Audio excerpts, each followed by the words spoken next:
I'm Lara Lyn, and today on Time for Sharing, my visit to Virginia inspires me to create a dinner menu that the father of the Declaration of Independence would have loved to serve his guests. I'm making my herbed pork tenderloin, my grandmother Mimi's cornbread salad, and a grown-up ice cream for dessert. So go ahead and pull up a chair. I've saved a seat for you.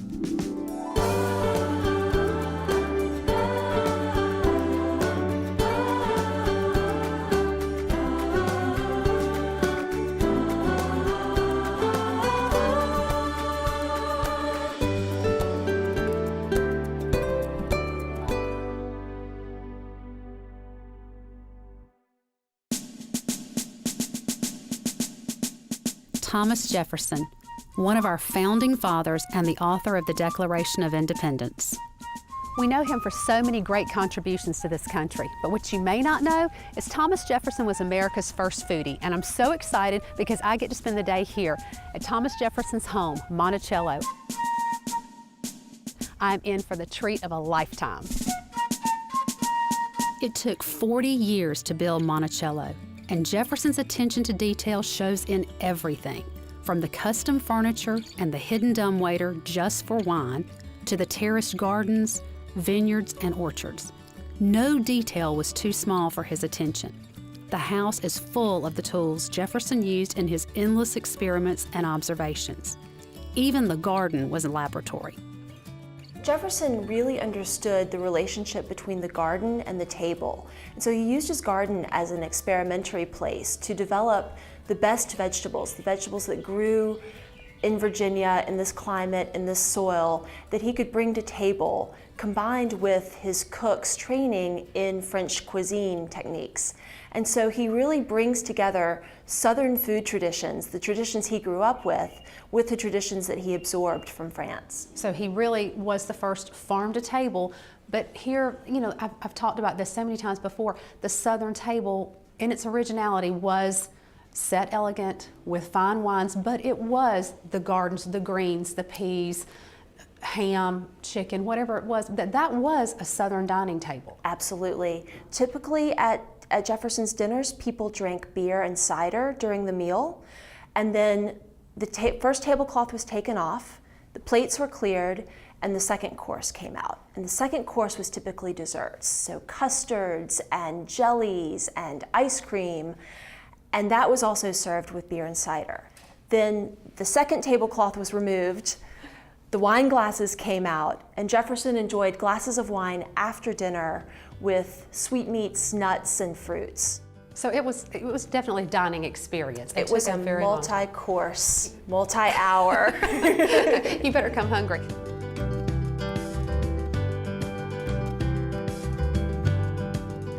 I've always wanted to throw a dinner party with a historical theme, and after my trip, I know exactly what I want to serve. My herb pork tenderloin full of fresh herbs, and my cornbread salad with fresh tomatoes and lots of vegetables. I'm going to start with my pork tenderloin. I have a 3-pound pork tenderloin here, and you really need about a ½ pound per person. And we're going to bring in a lot of flavor with fresh herbs. I've got rosemary and thyme. Rosemary is one of my absolute favorites. I grow this year-round in my yard. We're just going to give that a good chop. Now the rosemary you want to chop really finely so that you don't have a stick coming through. Nothing's worse than biting into a stem. This smells wonderful. Fresh herbs are just so much better to use if you can find them than dry. All right, and now some thyme. Thyme is lemony and it works really well with the pork. Just pull it from, there we go, from the stems. A little bit more, and you can smell the lemon smell as you're pulling it off the stems. That lemon really comes out. And we'll add this, chop a little bit more, get everything mixed together really well. We'll set that off to the side. Now, it's time to start on the pork. We're gonna bring in moisture first with a little olive oil. Just coat the pork really well. Then we're going to start layering in flavor. This is really like making a paste for the pork tenderloin. We're going to add a clove of garlic that I've already minced. Just spread that across the pork. Try and cover every area if you can.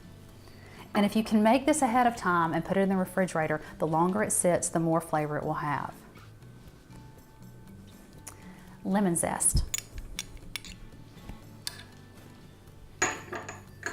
Here again, infusing those flavors.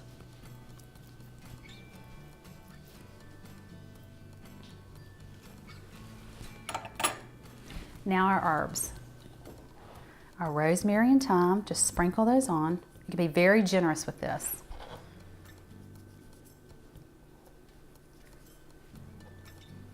This already smells good and has not even started to cook yet. Now, before we add our final ingredient, I want to give one more little bit of olive oil to keep everything moist. And then plain breadcrumbs. These create a crust on the pork that is perfect. It gets golden brown, and when you slice into it, it is absolutely wonderful.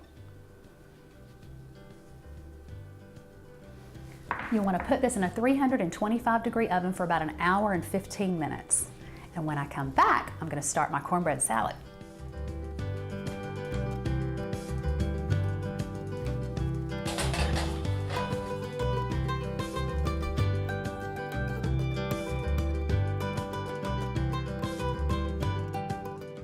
I can't think of a more perfect side dish for this than my grandmother's cornbread salad. With fresh cornbread, fresh vegetables, it really will pair perfectly with the pork tenderloin.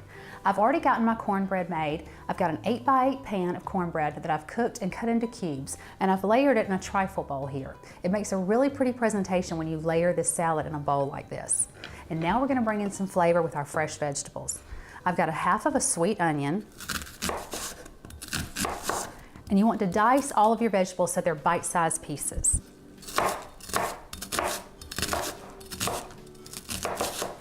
Put that in on our cornbread. I grew up eating this every summer at my grandmother's, and it was a meal within itself. You don't even need anything else with it. It's so good. And now let's start with a little bit of some of our color. I think we'll start with our yellow bell pepper. Now you can use whatever color bell peppers you want. I'm using the yellow and the green because I like all the color. I've also made this at holiday time, and I've only used the green and red. Whatever you want to do.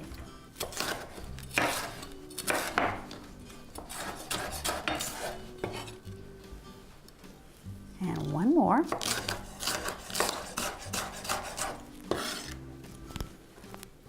There's our yellow ribbon of color. Now I think I want to alternate, so I'm going to do a tomato now. This is wonderful when the summer tomatoes are in.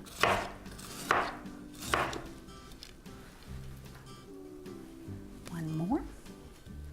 This is one of those salads that holds up really well. If you need to take a dish to someone's house or a family reunion, you can make this one and it'll hold up beautifully.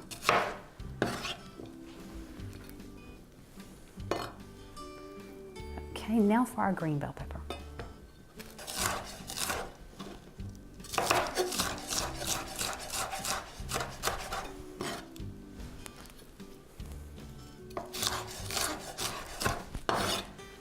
And one last tomato. This might seem like an unusual salad, but really if you think about it, a cornbread salad is kind of like a southern twist on a panzanella.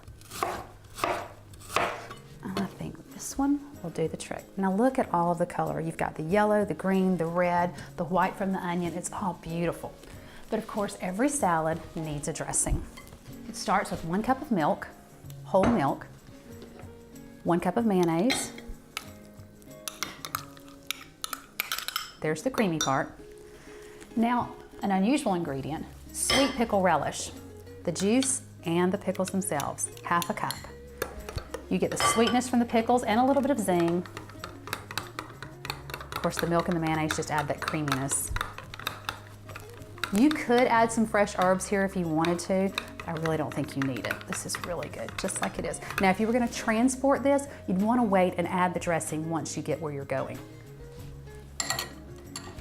Pour this over our salad. And you can watch as it makes its way down to the cornbread, all the layers. The cornbread really just soaks up the dressing.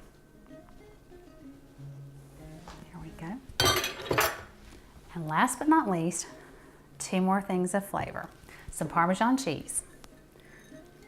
Now you can use cheddar if you want to. I like the Parmesan paired with the tomatoes personally. And some bacon. Just a little bit of crumbled bacon for a topping. And there is the perfect side dish. And this is done. I need to plan dessert. I'm thinking ice cream. Why ice cream? Well, there's a certain rumor about Thomas Jefferson I just had to check out while I was at Monticello. Emily, you mentioned ice cream. Now, I have to ask, did Jefferson give us ice cream? Is he truly to be credited for it, or did he just popularize it? I have to say that Jefferson popularized it. He did not invent it or bring it to America. We know that there's a 1755 recipe in an American cookbook for ice cream, and George Washington beat us to it and bought a cream machine for ice in 1784. But Jefferson really popularized ice cream. He served it here at Monticello, he served it in the president's house, visitors remarked on it. It became kind of associated with Jefferson and with dining with Jefferson. And I know that you have one of the recipes of a true vanilla. And I do. I saw the recipe, of course, there's no vanilla extract. It would have been a true vanilla bean because that wouldn't have been around. Absolutely. And we know that Jefferson had one of his commissioners in Philadelphia send vanilla beans to Monticello with a note to use it only very sparingly. It was precious cargo. Exactly. Now, of course, we have modern day ice cream machines that we can plug in and put our ingredients in, but theirs required a lot more work. This is one of the original type they would have used. Exactly. How much work would have gone into this? A lot. So it would be, you make ice cream pretty much the same way you do now. You combine the ingredients, you whisk it, you heat it, you strain it. But then you have to put it into a metal container like this, which would be in an ice bath, and then would have to be agitated for more than an hour. So it was an enormous amount of work. And people typically used, either served it in bowls like we do, or for fancier occasions, they might have used a mold, which would have been, the ice cream would be placed into this, submerged, and then agitated. So it would give it a really pretty festive presentation if they wanted to do something special for guests. Exactly. Now what exactly. About, we have the vanilla. Were there some other flavors? With Absolutely. with the gardens, I would think you could easily incorporate fruit. They did. We have vanilla, we have chocolate, of course, so we've got our basics covered. We also know of a Jefferson era peach ice cream recipe, which coming from peaches out of our orchards.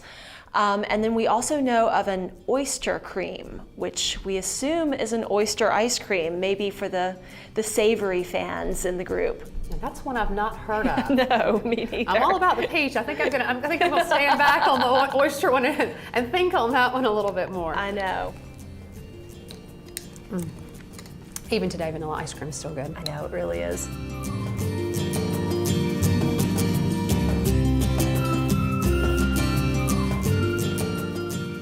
Ice cream is not just for kids, adults love it too, and I'm gonna make one tonight that starts with my basic vanilla ice cream. This is the perfect base for any kind of ice cream. Vanilla, you can add chocolate, fresh fruit, whatever you wanna do. 2 cups of whole milk is what I'm gonna start with, and to that I'm gonna add 1 box of French vanilla Jell-O pudding.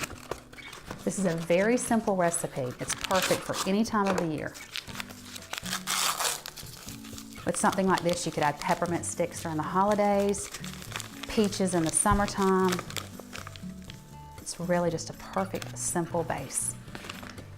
Now we're gonna add 1 can of sweetened condensed milk.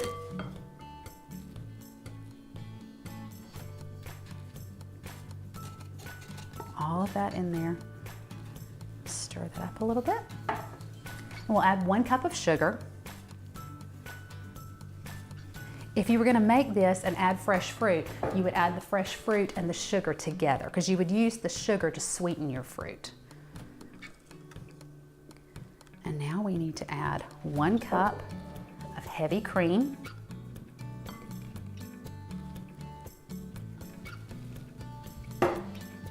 Two cups of half and half.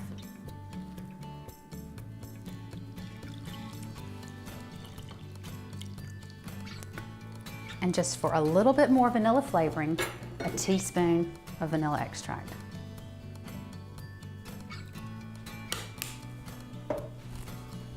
Mix this up and put it in your homemade ice cream maker. It takes about 30 to 45 minutes and it'll be perfect for dessert.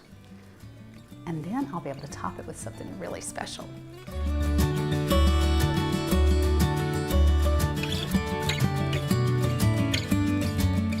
Everything is ready for our dinner party. Our friends David and Adrian are coming over and we're gonna have a great time. Our pork tenderloin is out of the oven and you can see the golden crust, all the herbs. When we slice into this, it is going to be wonderful. Our cornbread salad looks beautiful. This will be such a pretty presentation to have on the table with all the colors. It'll just really set the meal off. I just need to make sure I toss it before I serve it. And finally, our ice cream. This is rich and decadent, but I'm gonna add one more little thing to make it even better. I've taken some pecans and toasted them in a cast iron skillet with a little bit of butter and a little Jack Daniels. Just gonna spoon a few of these on the ice cream and then drizzle some of this butter and Jack Daniels. Now that's a grown-up kick for ice cream. I don't know any adult that wouldn't like that. All I have to do is pick the perfect bottle of wine and go get fixed up.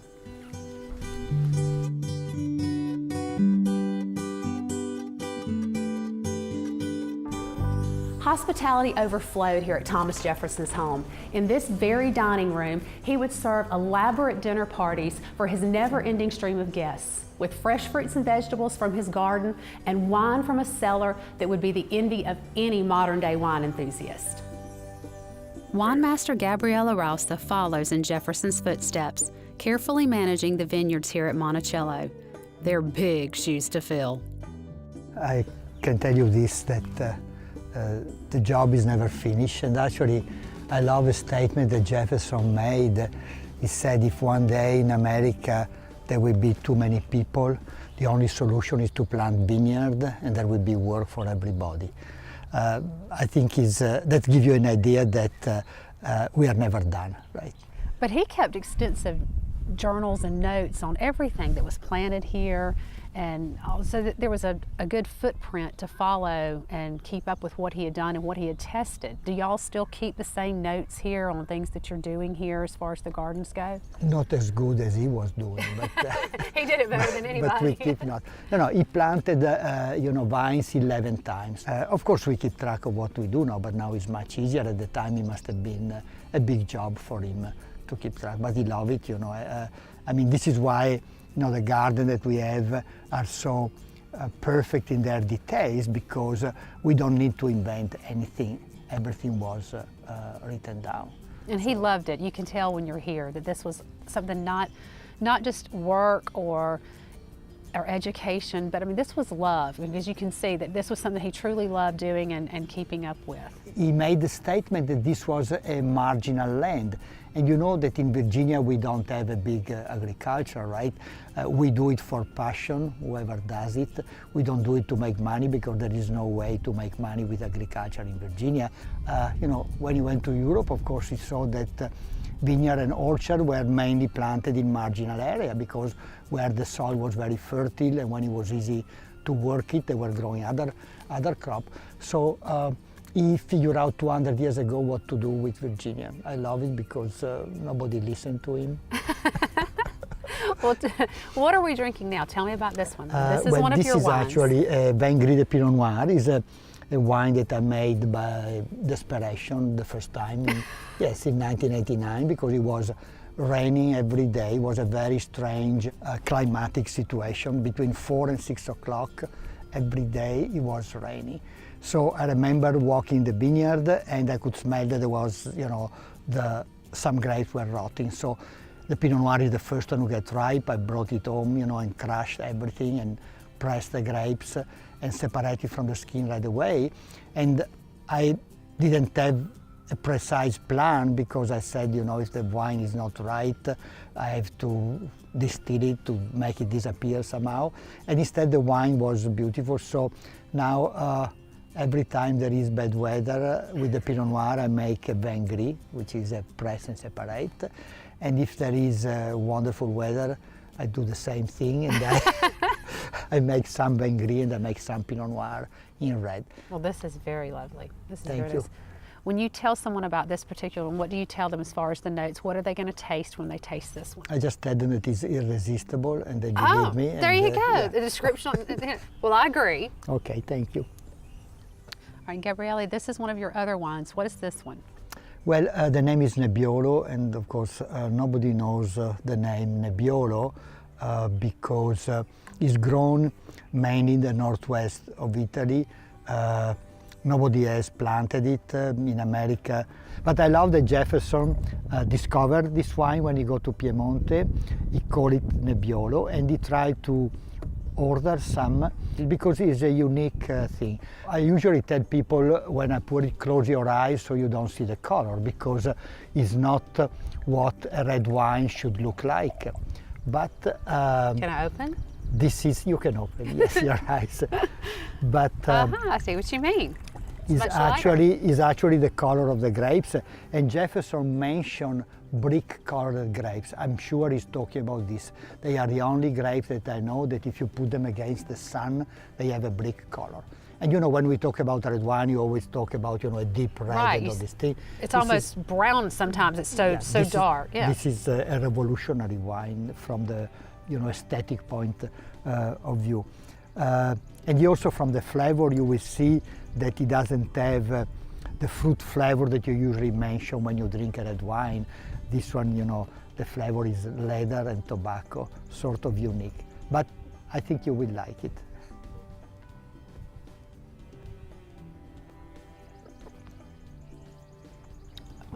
That is good. That's very nice. But I see what you're saying. It's very different. It's very different. It is. Yeah. It is very different. But I like it very much. This is actually a perfect setting for someone to enjoy a glass of wine. Yeah, I agree with you. I don't think you could get better. Yeah, and it's a perfect moment also, you know, because spring is beautiful everywhere, but in an orchard, you know, in a place like this one, you know, you see everything taking off. It's really beautiful. Yeah. And the notes that we were talking about earlier, him keeping track of what worked well, what didn't, to, you know, weed out the things that weren't going to work here and really focus on the things that did. Well, this is the proof that he was doing what he was doing, not for himself, but for whoever needed it, right? I love that part, you know, because if you figure out something for yourself, you don't need to write it down. He said, I know that this variety is better than the other. I know that, you know, I should do this rather than, you know. But he was writing down everything that meant that he was doing for everybody, right? When he planted 24 variety of grapes, he doesn't do it for himself. It doesn't make any sense to plant in half an acre space 24 variety. But he wanted to find out which one was the best and to let people know in which direction they should go. So, I mean, I love him. I mean, there is no doubt that he was a wonderful person. Just constantly educating people. Yeah, yeah. Should we finish it? No. I think so, absolutely. After spending the day here at Monticello and exploring the gardens, the home, the wine cellar, seeing how Mr. Jefferson entertained his own family and friends, I really do believe he is the father of fine Southern dining.